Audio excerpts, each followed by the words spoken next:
Addition इथे store झाली असेल ती मी रिटर्न करते. हा झाला माझं function definition and function declaration. हे फंक्शन डिक्लेरेशन आहे आणि या डिक्लेरेशनला फंक्शन सिग्नेचर सुद्धा म्हटलं जातं. तर फंक्शन डिक्लेरेशन झालं माझं आणि खाली माझी त्याची बॉडी म्हणजे फंक्शन डिफाईन सुद्धा झालेलं आहे. आता हे फंक्शन डिक्लेअर केलं आणि डिफाईन केलं तर त्याला ॲक्सेस पण केलेलं पाहिजे. जोपर्यंत तुम्ही त्या फंक्शनला कॉल करत नाही तोपर्यंत फंक्शन ॲक्सेस होणार नाही आहे.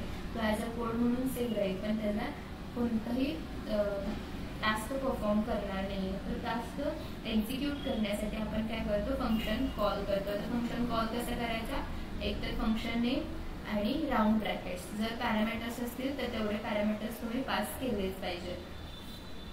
आता इथे मी काय केलंय, माझं फंक्शन डायरेक्ट रिटर्न करणार आहे पण ते प्रिंट करणार आहे का, नाही करणार. मला कन्सोलवर तो ॲडिशन प्रिंट करण्यासाठी मी काय केलं, माझं फंक्शन कॉल करताना फंक्शन इथे कॉल केला आणि त्याचे व्हॅल्यू जी येणार आहे, जी रिटर्न करणार आहे सम, ती मी एका रिझल्टमध्ये स्टोअर करून घेतली.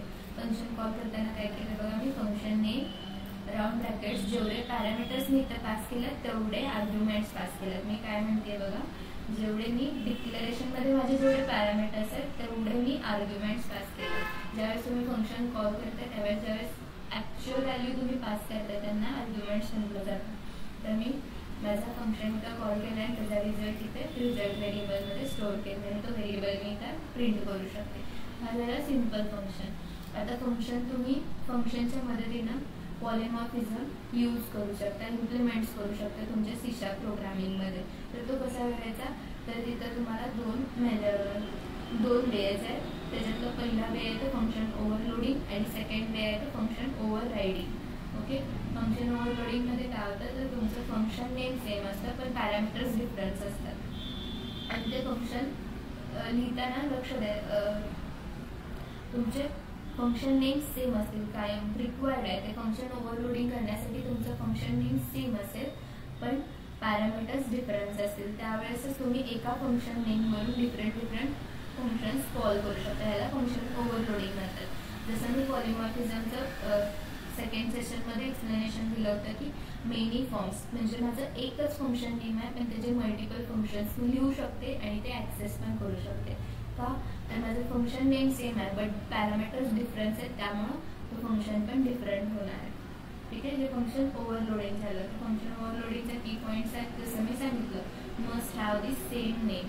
ओके, त्याला सेम नेम असलंच पाहिजे आणि डिफरंट पॅरामीटर्स लिस्ट असले पाहिजेत. आता फंक्शन कॉल करताना सगळ्यात महत्त्वाचा पॉईंट येतो, तुमचं फंक्शन कॉल करताना तुम्ही जेवढे पॅरामीटर्स पास केलात तेवढेच आर्ग्युमेंट पास केले की तो जिथं तेवढे पॅरामीटर्स आहेत तो फंक्शन कॉल होणार आहे. फॉर एक्झाम्पल आता इथं मी एक्झाम्पल घेतलं आहे फंक्शन ओव्हरलोडिंगचं.